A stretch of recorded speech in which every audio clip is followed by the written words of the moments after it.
Hi, everybody. Welcome back to another episode of Devil's Advocate Trades Edition with your host, me, Lisa McGrath. And I am joined today by my very good girlfriend, Darci Dagg, and she is amazing. And Darci has worked in the oil field, and she's still kind of technically in oil. Hey, Darcy? Yeah, I am. Yeah. So welcome to the show, and thanks for coming and hanging out with me and my people. Well, thank you for asking me to join you. Yeah, of course. Like, I'm going to tell everybody why I asked you, because Darci is on the boots on the ground. So you worked for a company.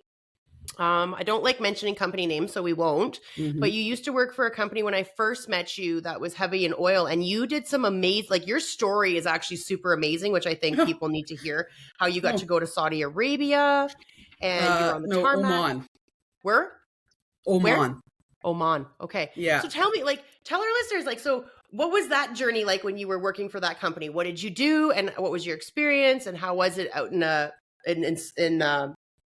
where? Come on, is that what it was? Oman. Okay. Like Muscat. How was it? It was good, really good. But that was I'd been with them probably 8 years at that point. So it was basically sending me over there to teach them ways of organizing and counting their inventory so that you wouldn't have inventory supply problems. Okay. And you could provide service and equipment to your customers. And I was only there I was on the ground in the desert for probably 18 hours. It was a whirlwind trip. There was more travel time and layovers, but it was a really neat experience. Camels walk wild out there, but they belong to people. That was... Like horses? No, horses, you have fences. Oh. There's no fences in the desert. Like, we were 3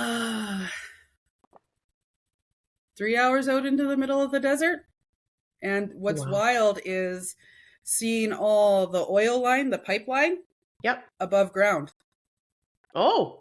So what we drive over here, you could see above ground there. Oh, wow. That was wild to me because, But it was interesting. I was in the camp for just one night and then back to Muscat and then flew home. You were in their compound, though, right? Because yes. I think I remember you telling me that you weren't allowed to leave at all. No, I wasn't. And I couldn't wear shorts or anything. And it was about 38 degrees, which for a Canadian Alberta in the cold person, that was hot and hard. But yeah, it was, I wouldn't change the experience for anything. And it was really cool flying over. When I flew over there, it was at night.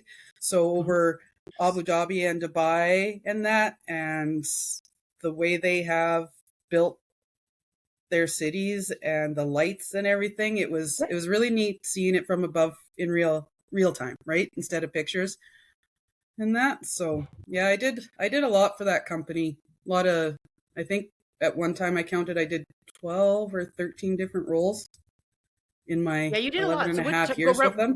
Walk through all the roles with me. Sorry to interrupt you, Darcy. Walk through the roles with me. What did you do? I started out pulling wrenches in the shop and doing deliveries and building. Well, I can say we built screw pumps. You'd get the pumps and you have to put all the, as we call it, jewelry on and everything. And at that time, no hydraulic pipe wrenches. So it was snipes and pipe wrenches and everything, tightening the fittings on. And at that point in time, we had to hold a lot of inventory in our stores because we matched everything up and that. And then, so I did 4 years of field service work out of a field shop. And then I moved down to the production plant in Calgary. And then I went from the mechanics to accounting to domestic shipping and receiving to international tech team to, and then they sent me up to Peace River for a little bit to help that shop out for about a month. And when I came back, my job had been dissolved. And I had been given a special role I'm getting ahead of that's a long time ago now. Whew. And when I came back, they had a bunch of layoffs. So my only option was to drive the delivery truck. And I was told it would be temporary.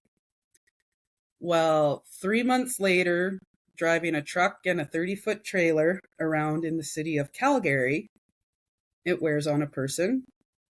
And I didn't even want to go out and get groceries on weekends. I'm like, I'm not driving in the city. I can't. No, whatever. I know you left us, and you're all the way in Bonnyville now. You left. Yeah, I'm way up. I'm on the south side of the North Country, is what I tell people.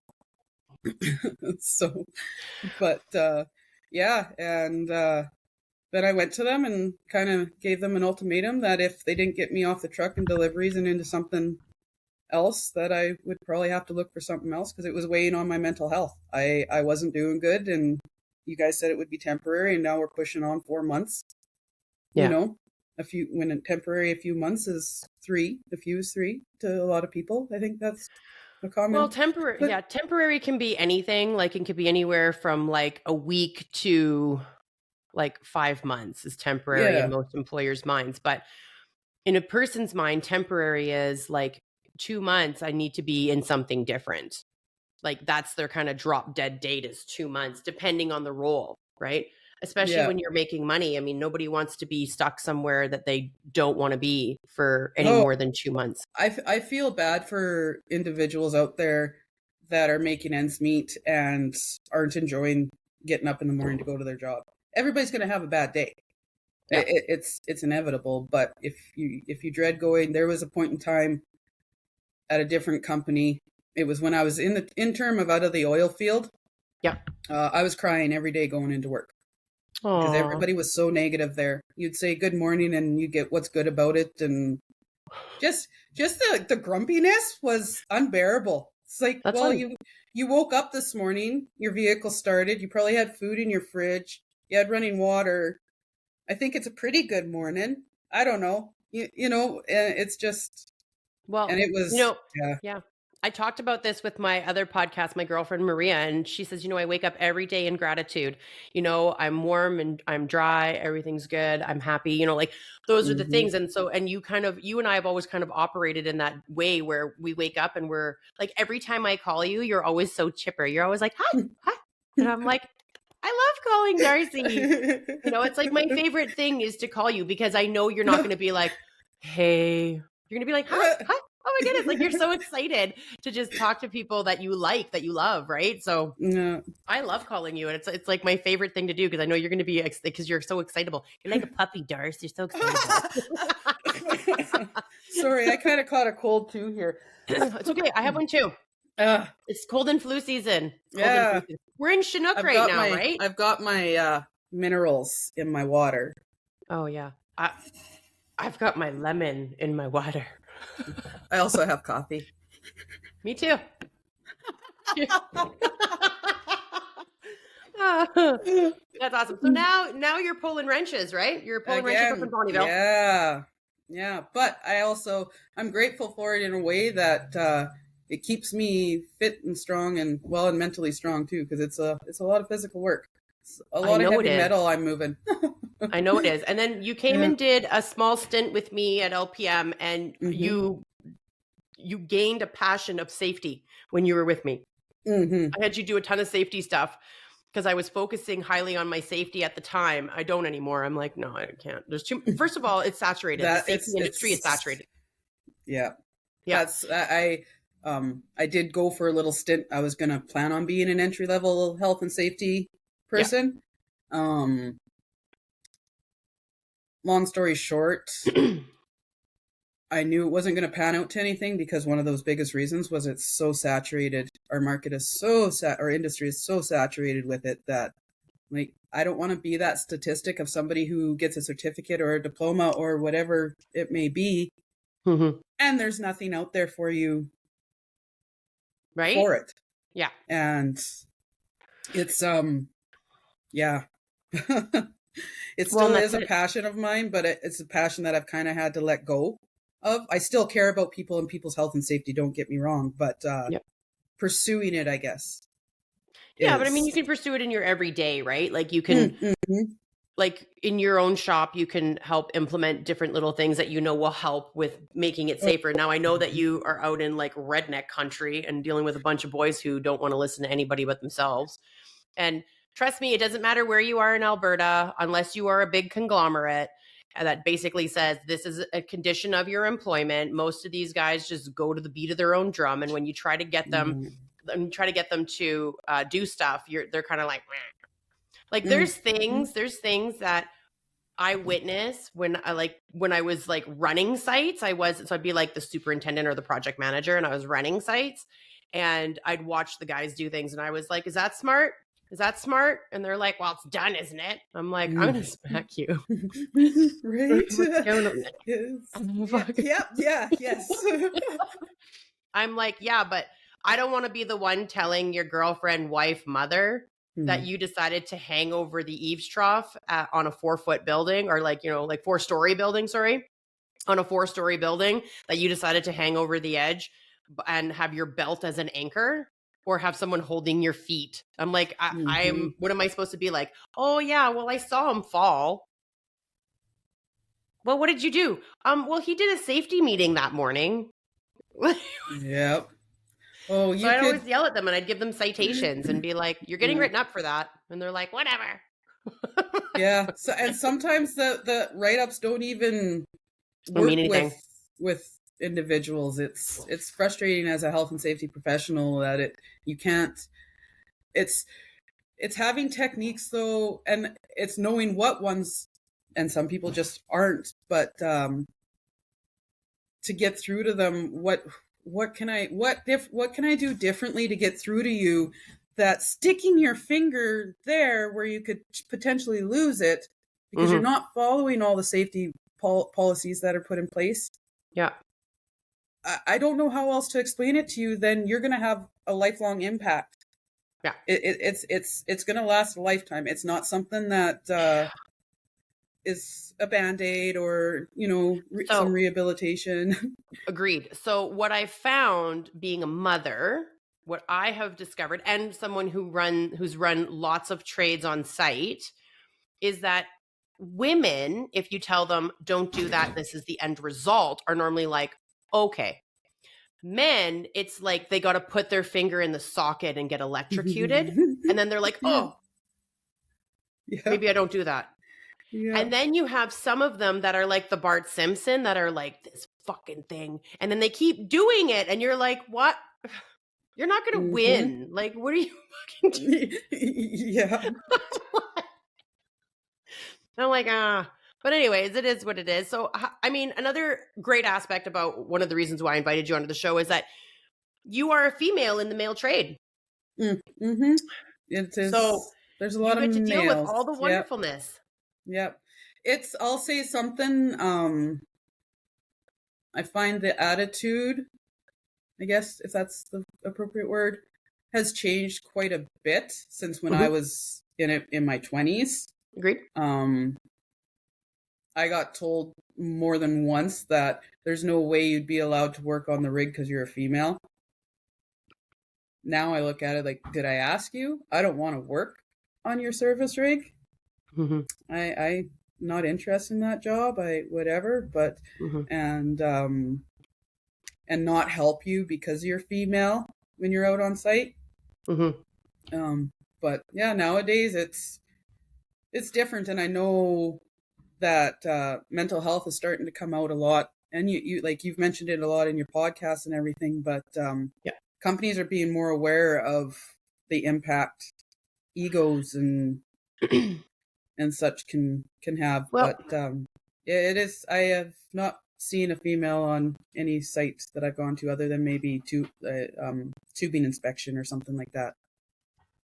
So I'll tell you what, so being two women that work on sites with men, I see two different things. Okay. So I get to work alongside some of those women, and it depends where they are situated. So I've worked with women on sites that are part of the trade.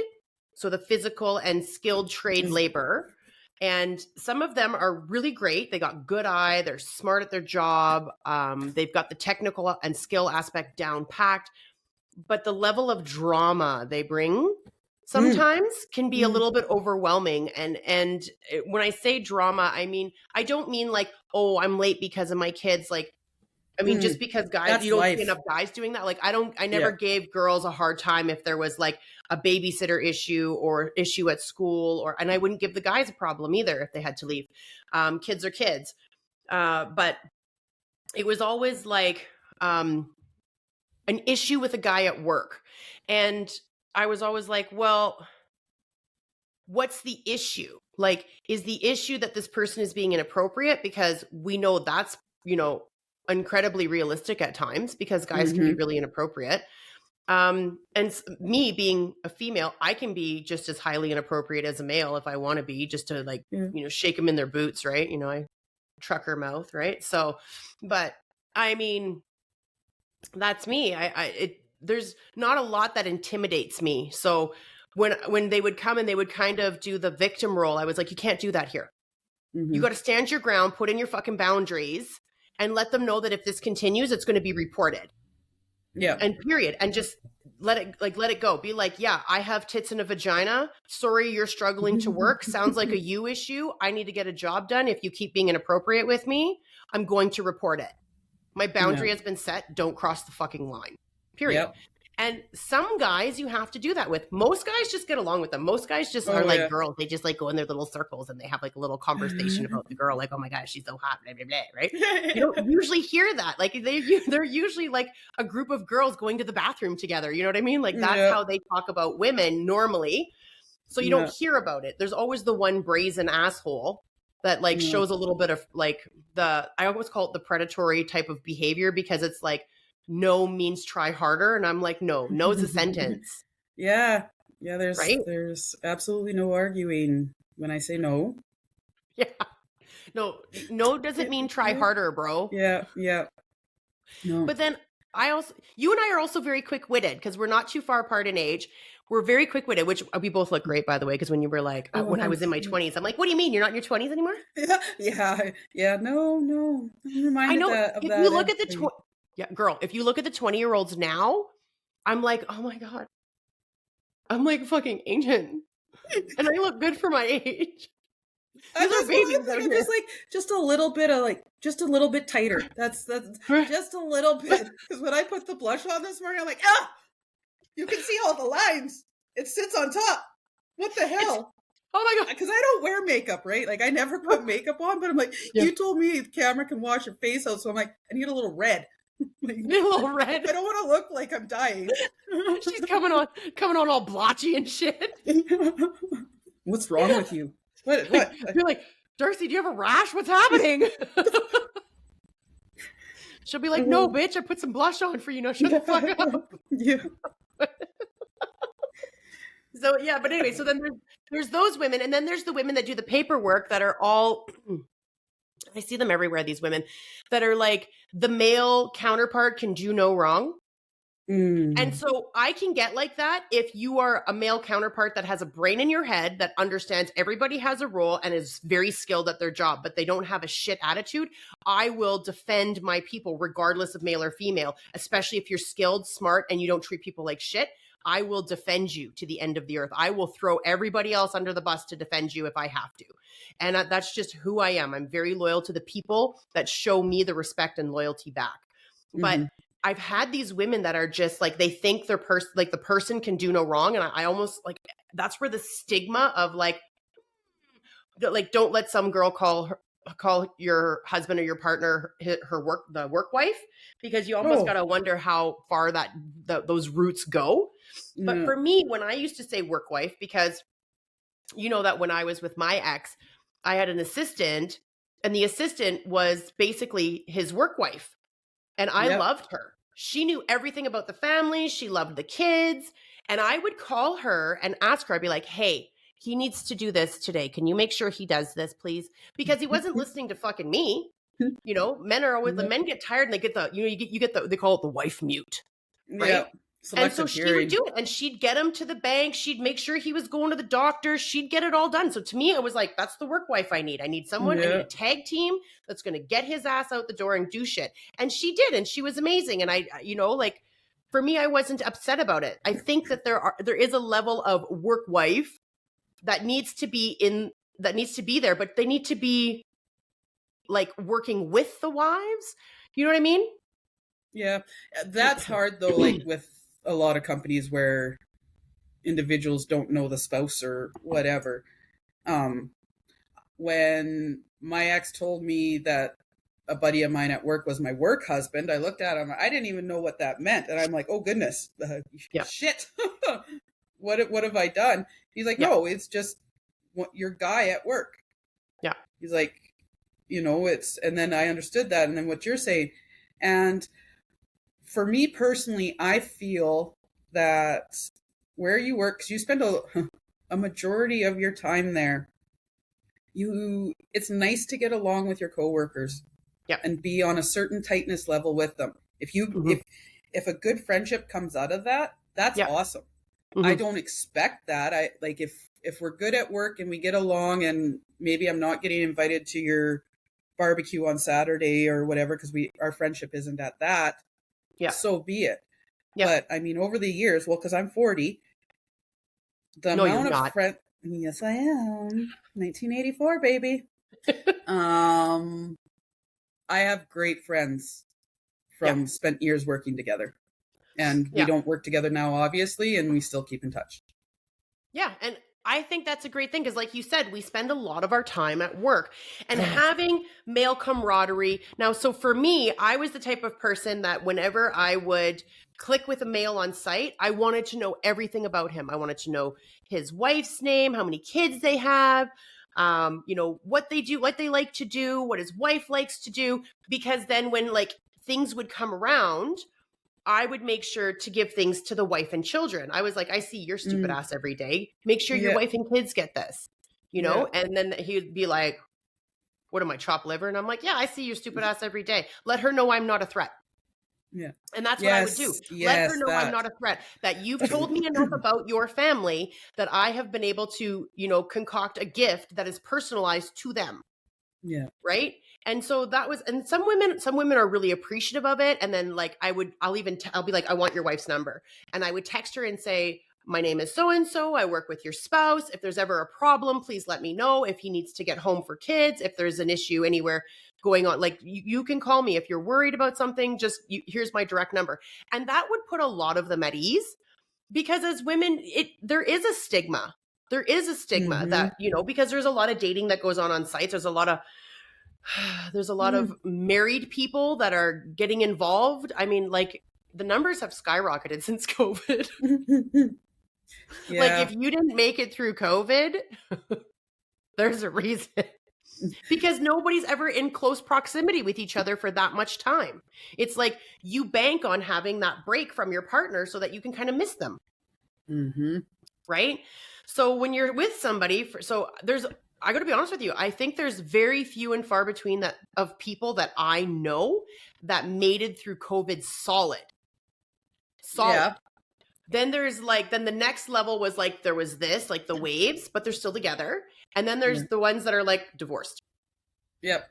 Yeah. That's, I seen that too when, I can't remember the year, but it was in my 20s when oil crashed for the first time, or I think it was the second time because that stint was longer. And people in the community where I was from getting divorced because their husbands, who were consultants that worked 3 months away every stint, were now home full time, and they found out they can't live with each other.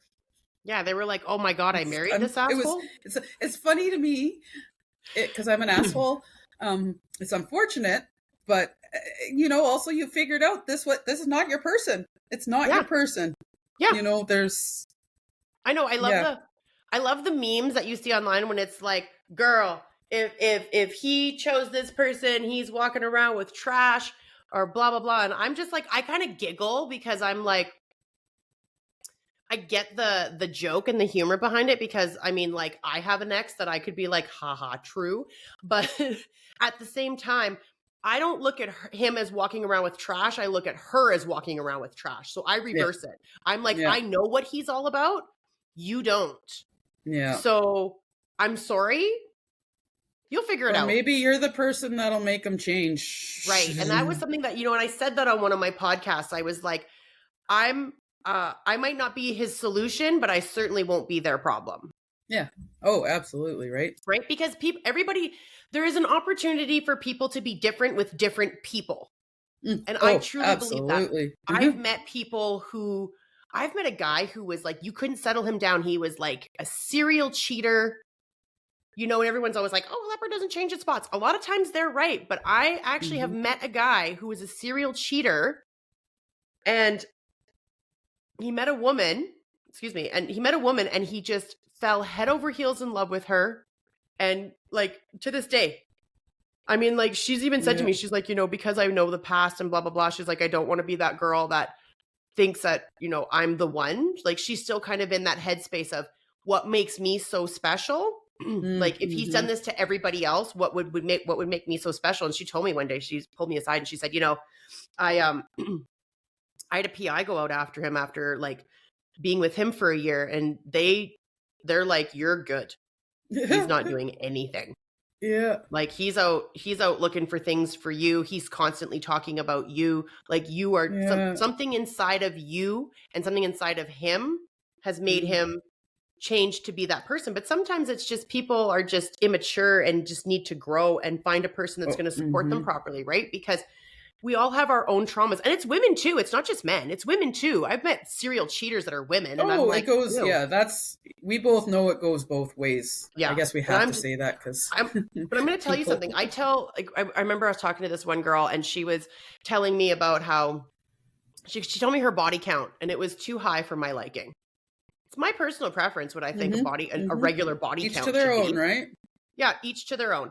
And so she gave me her body count, and I just kind of cocked my eyebrow and was kind of like, you know, kind of made like a face. And then she was like, well, you can't judge me. And I'm like, well, I can because you told me. Yeah. So I kind of can. I'm not saying anything to you. Sorry, my face said it, but I'm like, right? Like, that just means it doesn't fit right with me personally. Do you? I didn't attack your character or abilities or anything. Yeah, and I'm like, and I said, well, hang on, because she's like, well, is it because I'm a woman and blah, blah, blah. I'm like, no, I'd look at you the same if you were a guy. I'm like, to me, your body should be a temple. It should be, you know, if you're going to fucking eat McDonald's every day, that's your choice. Probably not going to be super healthy on the inside, but that's your choice. Yeah. Am I going to judge it? A little bit. Maybe you should throw some salad in there and not McDonald's salad. You know, you know, but you know, I look at it like men, like you got to think about it. This is how many people you've been inside or have been inside you. And to me, that's like, no. Yeah. Like, don't do that. Like, I get so grumpy about that, especially when you've got like, especially with the hookup culture that's out there.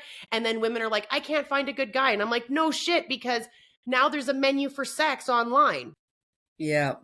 Because some women will and some women won't. And then everyone's like, oh, they'll always take the easier woman.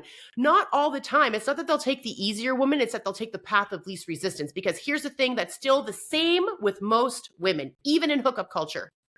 If there's something they like about you and they think you're dating, they're still the bunny boilers.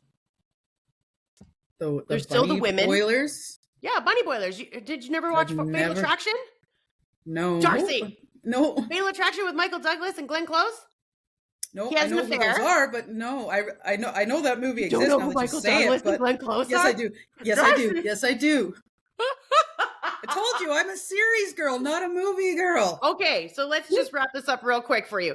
Fatal Attraction is when Michael Douglas is married, has a nice, happy wife, happy life family, ends up having an affair, like a one-night stand affair, and the woman gets attached to him. And I think they sleep together. I haven't seen the movie in years. I think they sleep together a couple of times. But anyway, she becomes super attached.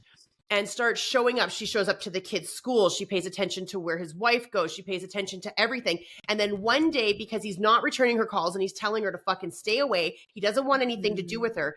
He comes home and his child had a little pet bunny, and she put the bunny in a pot and boiled it. Yeah. Bunny boilers. That's what we call them. Okay. Psycho women who get attached and are like, and don't know how to disassociate what's happened. It's like you chose to sleep with a man who had no interest in being with you any further than a few times. Yeah. And now you've developed this relationship in your head that you think you're owed something. And men have done it too.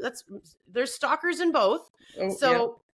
But that's why I say to people is I'm like, there's still that aspect, whether you're married, whether you're in a relationship, whether you're not, you are still inviting people into your world and transferring a level of energy with them that is going to mess up their head and be like, oh, well, this is my person. And meanwhile, you're like, you could be a single dad, single mom, whatever. And all of a sudden this person's showing up all the time, or all of a sudden there's notes showing up, or all of a sudden they're showing up at your work. And you're like, what the fuck? Like I went out on one date with you. We slept together once. Like, what is happening?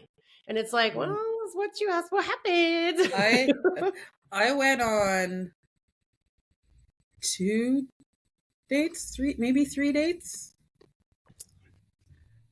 We didn't sleep together. We messed around a bit, but then he started showing up at my work. Girl, see? Every Bunny day. boiler. And I'm just like, no. Absolutely not. Right? At all. Like, you're like, where in the date? They weren't psychotic.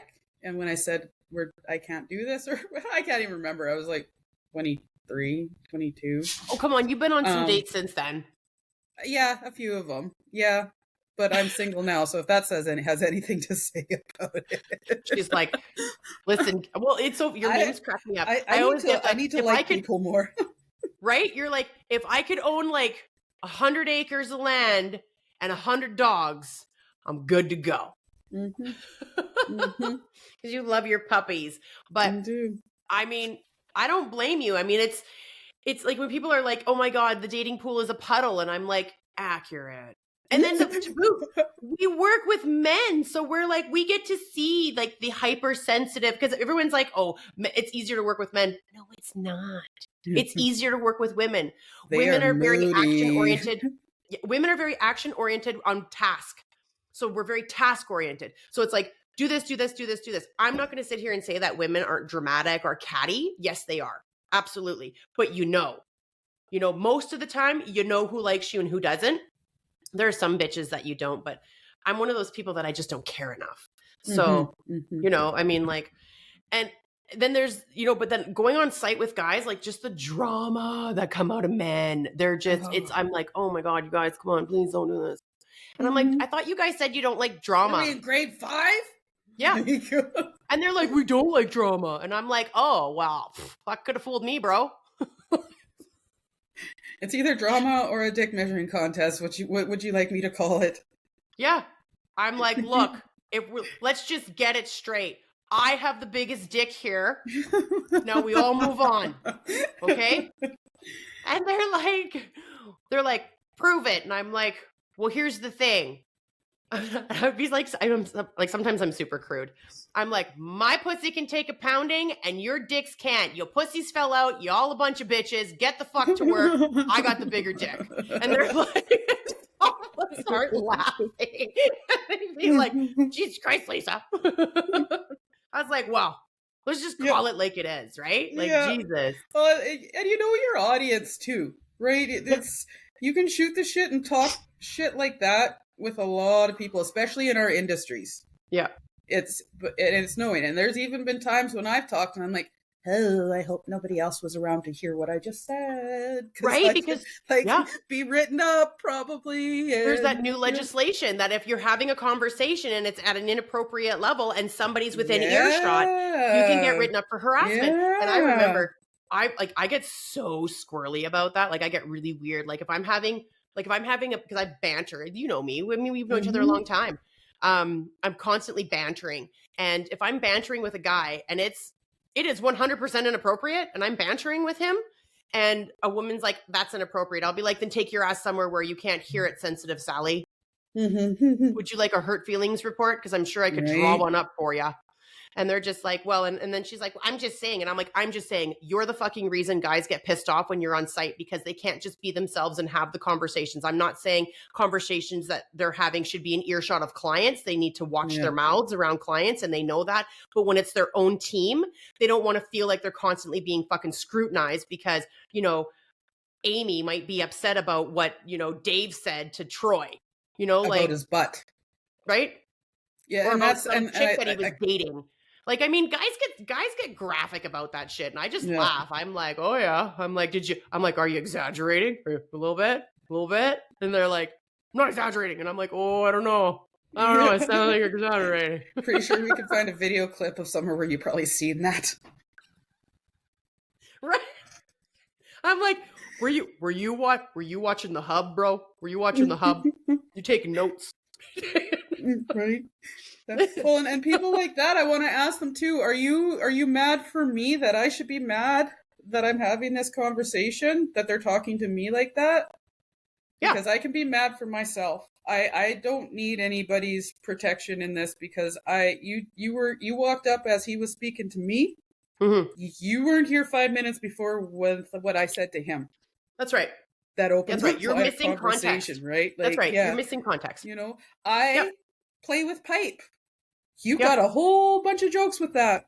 Oh, insurmountable. And I'll be the first, like... You'll be the first one to be like, I'm going to lay some pipe. Yeah. What if you had been on the phone with me when I'm unloading, or what? Not unloading, but whatever. When you stayed on the phone with me when I was loading all them frickin' rods. I know. Mm-hmm. I was like, okay, I'll stay on the phone. I just got a vacuum, but I'm going to check in with you. Yeah.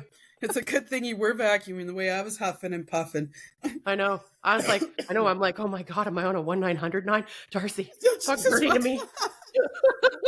There's a lot of heavy breathing. Just say something fun. 650 pounds that I moved in 15 minutes or whatever. I know. I was like, oh man. I'm done for the day. And then I had to unload the son of a bitches. So when I got back at, I don't know, 1 o'clock, I just want to go home. I want to sit in an Epsom salt bath. But fuck, my hot water tank doesn't fill my bathtub, so I can't even have a bath. Fuck. She's there with her kettle. We're going to make this fucking work if it fucking kills me. That's actually a good idea if I really want to have a bath. Right?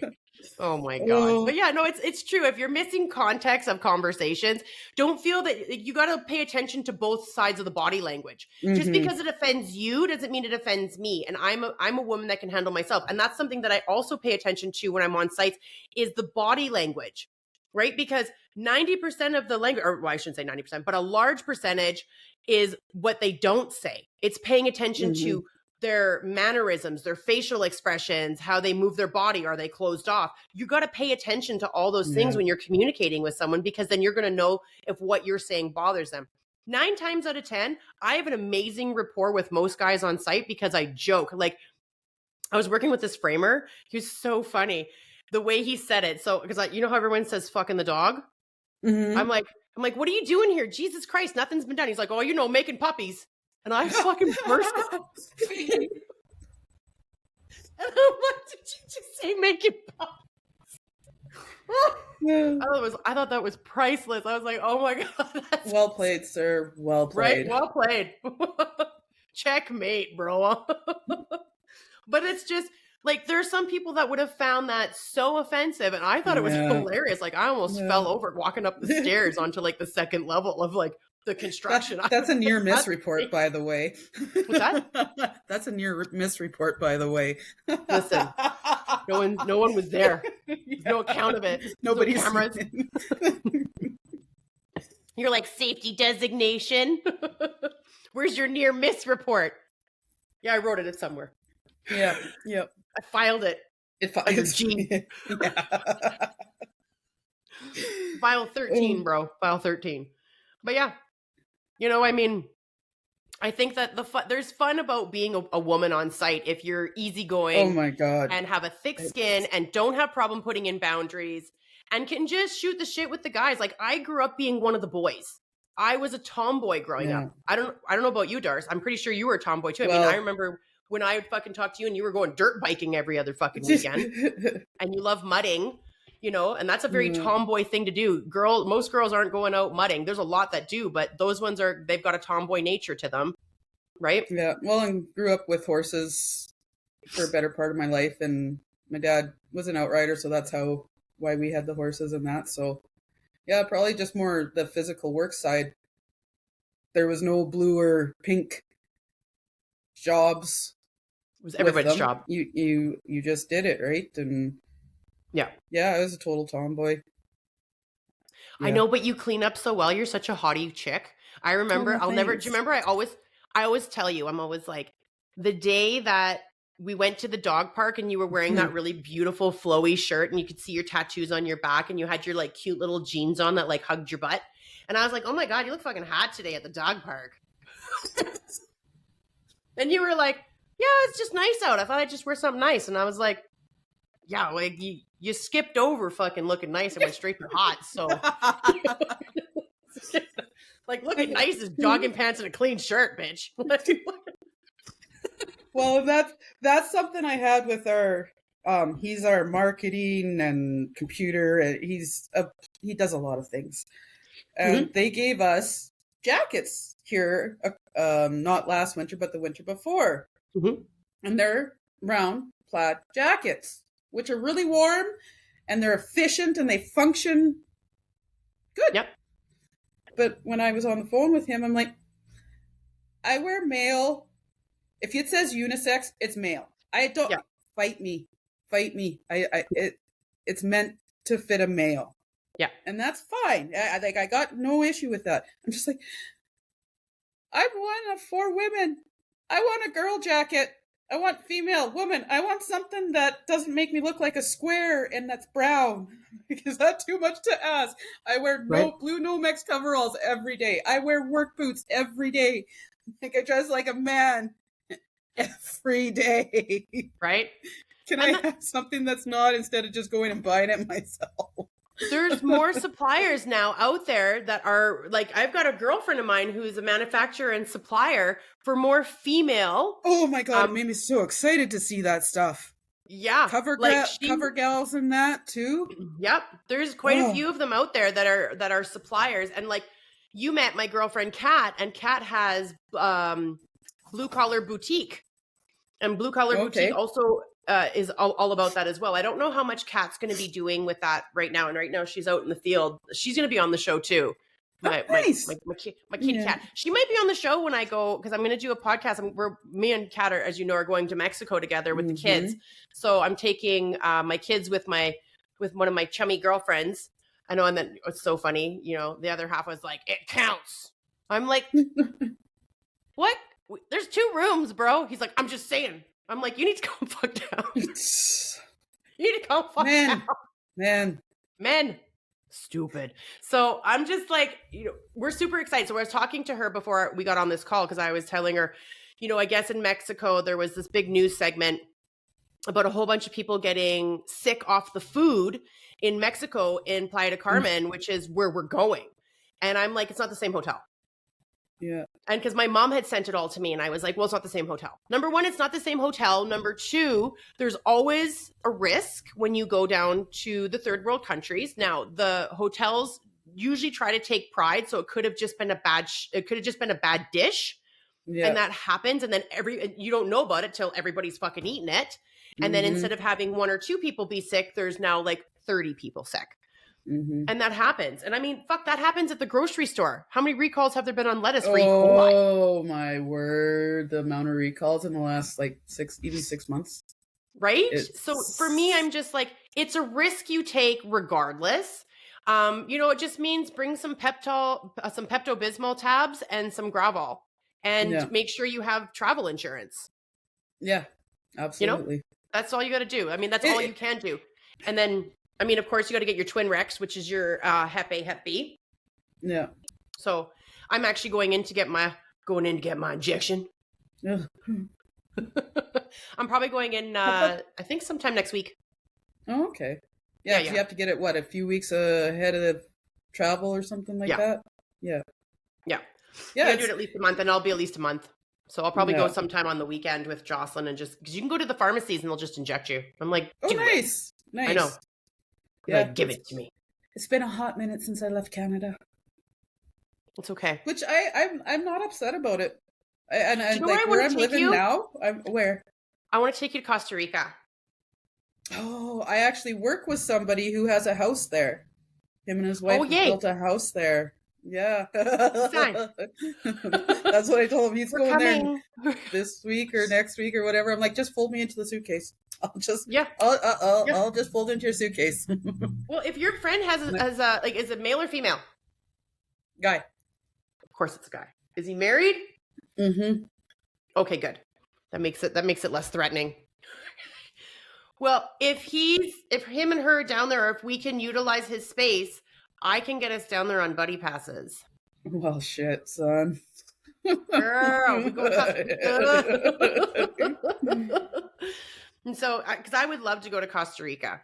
So yeah, yeah, there's a ton of places in the world I'd love to see, but I look at it too. I'm like, if I don't get them in this life, I'll get them in another life.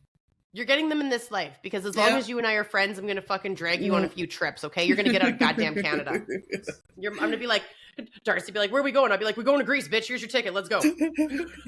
And while we're there, we're taking the train around places. We're getting on a boat. Oh, that's one of my travel dreams is to do a train ride. Canada is so expensive to do a train ride on. That's the only reason I've never done it.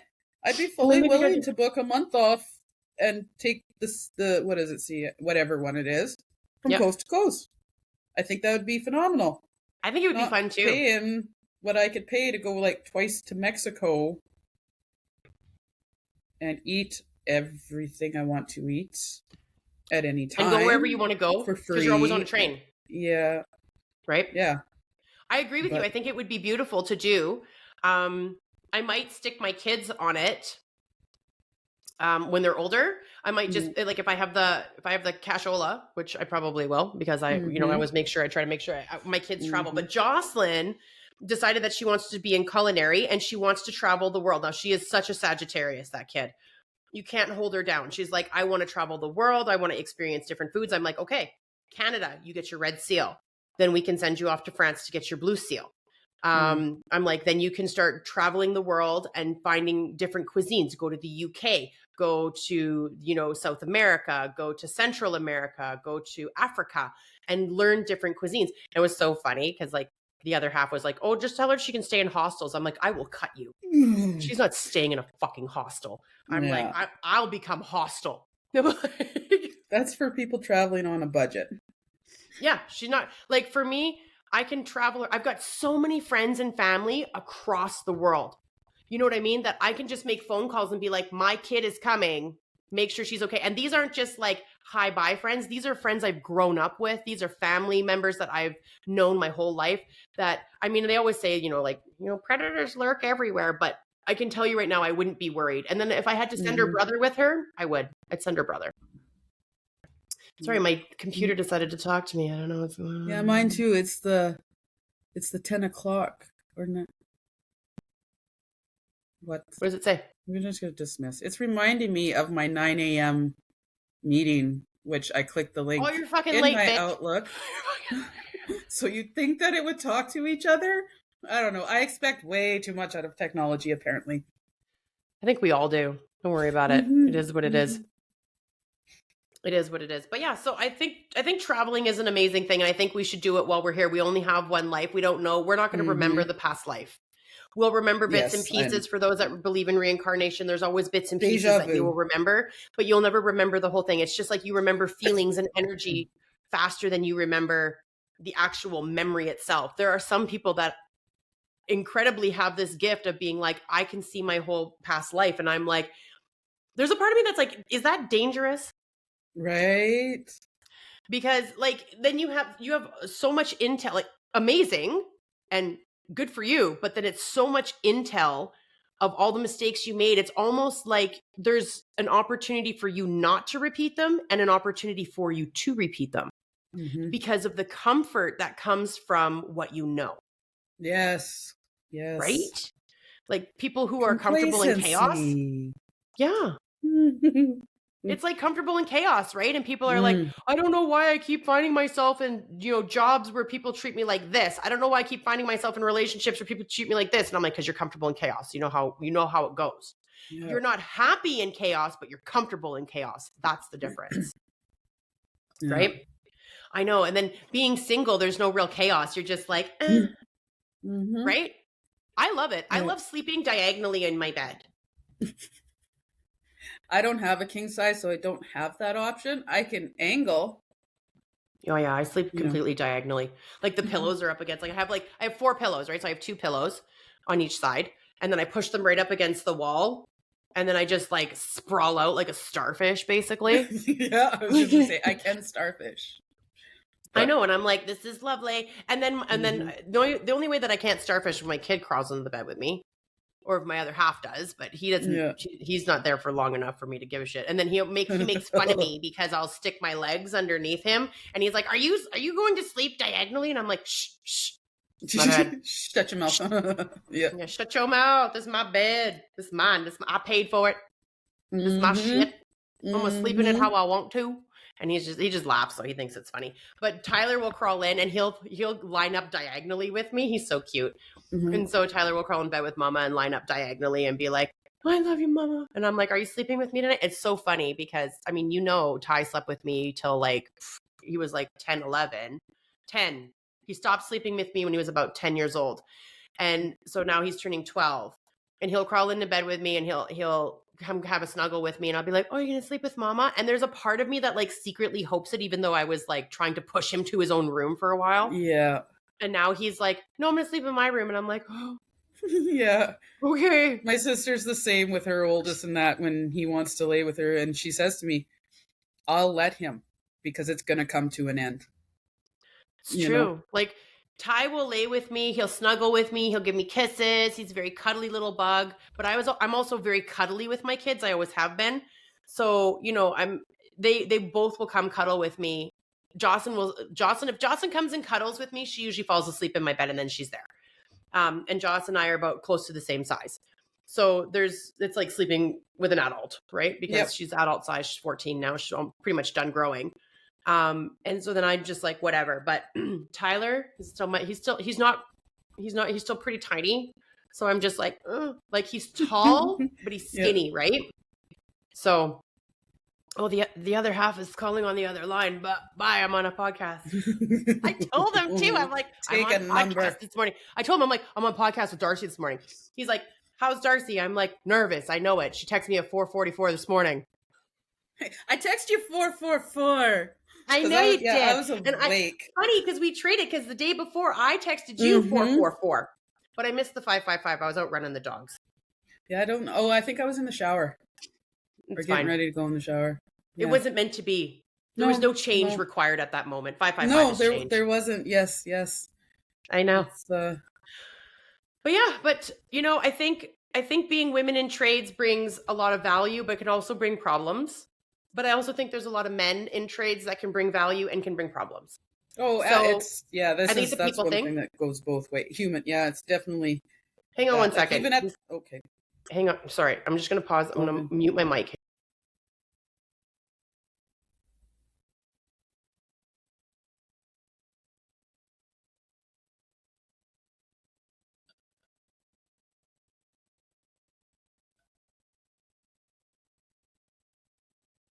I'm like, are you okay?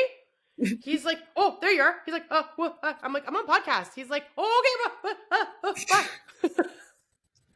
Stupid asshole. He doesn't normally call me like twice. Like he doesn't usually call me like that. So that's I totally he usually calls and then he gets tossed away. And he knows I'm on podcast. I don't know why he's being stupid, but it's okay. We're gonna wrap up the podcast and then I'll call him and make sure he's okay. So retardo, and then I'll call you and gossip about it later. That's the great thing about being good friends. Day. Do you know how long we've been friends for? Did you do the math? No, I did not. Fucking, it's got to be close to 20 years or more. You're not wrong. So we met each other in 2008. Oh no. Yes, end of 2008, or it was early 2009. 17 years. Holy. I was going to say 18. I had to use a calculator because I'm not braining today. I don't. 17 years, Darce, we've been friends. Okay. And we met at the fucking dog park. And Yes, our dogs we were did. assholes and we had to break them apart. Okay, people listening, we ended up not being able to put our dogs together because they wanted to kill each other for whatever freaking reason. But we bonded. And then yes, we did. And I look at it and I regret it. So if I can I talk about muzzles for a second?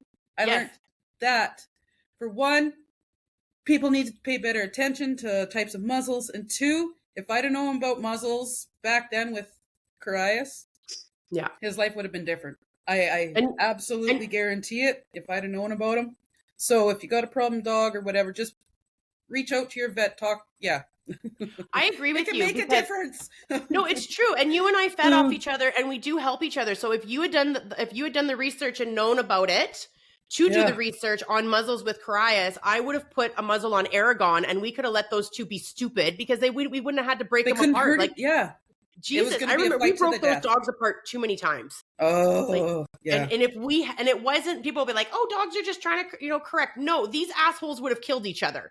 Yeah. So, I mean, yours was, what was Carias? Carias was a mix. He was husky. And like Malamute and... possibly Akita. Yeah. I think there was some Akita. I should have got him DNA, but back then, DNA testing really wasn't reliable. Even now, you got to be careful who you use to DNA test your dogs with. But I know back then it was I'm like, I'm not spending $100 and some on something that's not going to tell me anything. Anyway, I never found out. Well, Carias was 80 pounds, right? Yeah. Mm-hmm. And Aragon was a purebred shepherd, and he was 120 pounds. In his final moments, he was 80. Yeah. Oh. He was, he was exactly 80 pounds at his final moments, my poor boy. But that was a hard go. I mean, when our dogs cross the Rainbow Bridge, that's a hard go for us, especially when we're big dog lovers. And right now I have two. I have my Maddie Moo that, Aragon, I believe that Aragon pointed me in the direction of Maddie because she looks just like him, but she's a cross. She's a half pitty, half shepherd, but looks like a shepherd with shepherd markings. And then I've got my little foster boy that might end up being mine. And he's he's an XL bully. And I'm keep telling Darcy, you take him. You're without a dog. I'll just drive up to Bonnieville. Here, meet Mazzy. Mazzy, meet Darcy. Yeah. And the dogs get confused because Mazzy and Maddie are too close together. Yes. So I'm yelling at one and they're both like, I'm sorry. Yeah. But he's such a good boy. I enjoy running him. He's, you know what? He is the definition of a true bully breed. He is a suck ass. He's a tank. He loves to be loved. He loves to play. He's sweet with people. He's sweet with dogs, babies, everything. And when you tell him no, he doesn't do it. And so his previous owner was just an amazing person that really helped get this dog to be a good bully. And so it breaks my heart when I hear these stories about bully breeds that attack and people are like, it's the owner. There's two, to me, it's a two-way street. Number one, it was a pack of them and they go into pack mentality. Oh, is that Airdrie? The one that happened in Airdrie. Okay, so there's a pack. Yeah, I didn't hear what happened. I've just seen the picture. Yeah. But then you as the owner have to be able to alleviate that pack mentality to have a strong alpha that is not aggressive. Yeah. Because if you have an alpha that is leading that pack to be aggressive, they're going to follow suit. But if you have an alpha that is calm and like, we're not doing that, because they're the ones that they're the ones who make the call. They're the ones that correct the other ones. Right? Is the alpha. So when you have the alpha that's like, we're not doing that, stay away from it, the other dogs aren't going to do anything. So yes, it is an owner thing and it is a pack thing. And when you combine the two and it's just ingredients for disaster. My dad never wanted more than one dog out on the acreage because he said, I know you saw it. Sorry. Some bit. Anyway, because they'll form a quit making that face, bitch. I have coffee and cold and 1 second.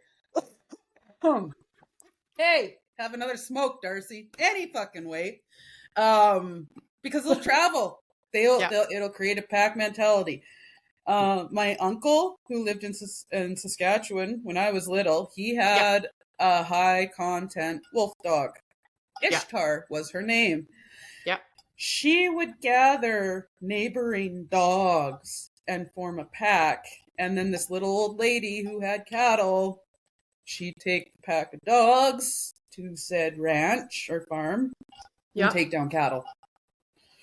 So my uncle told the old lady, if you see her, shoot her. Because I'm not tying her up and she'll strangle herself. And this is years ago, so I don't even think invisible fence was a thing. No. And whatever, but maybe, but I remember back, I don't ever remember him having to get rid of her, and I think it stopped. I don't know what happened. I think a couple pot shots or something happened, and she quit going out there, but she didn't die of unnatural causes. Well, that's good. That's good, because we still are in an area, like in Canada, if you go out to the rural areas in different provinces, it doesn't really matter what province you're in. If you go out to the rural areas, and your dog is caught hard running anything, they'll shoot it. Yeah. They're like, fuck you. You're not hard running deer. You're not hard running elk. You're not hard running moose. We'll shoot it. So now that if your dog is out caught hard running something, it's toast. And the farmers don't give a shit.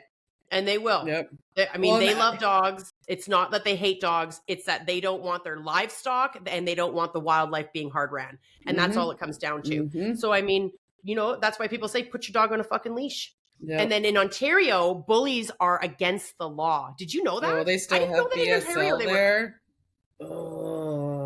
They're against the law. You'll be destroyed immediately. Yeah. I was like, what happens if I was talking to Greg and Mandy about this, and I was like, hey, what happens if you were to fly in with a bully? They said if they find out it's a bully breed and we didn't catch it because the airlines don't send them, you can't fly with a bully breed.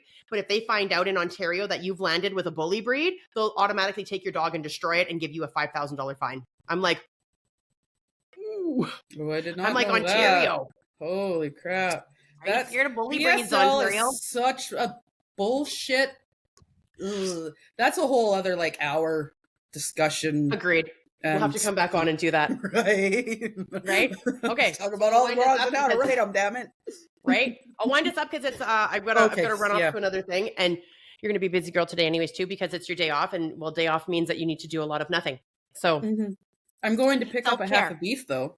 Yeah. Oh, did he call you? Are you going to get that? Yes, I'm going to get it today after this. Fantastic. Yes. Fantastic. Mm-hmm. Okay. Well, thanks for being on the show, Darci. Yes, thank you. Yes, I love you too, girl. Okay. But anyway. So, what? I want to go up to Bonnyville, so I'm going to try and do that. Okay. Sorry, I didn't mean to interrupt you. It's 3 bedrooms. I live here all by myself. Okay, I'll bring the dogs. Yeah, I just still don't have a fence. Whatever, they listen. They listen. Yeah, well, and they're good. They're obedient. And that if the dog comes in, you know why I worry. Let the dog come in. I got a gun. Right? No, I'm just kidding. What happened? We in Bonnyville. What? We got it's a paintball gun.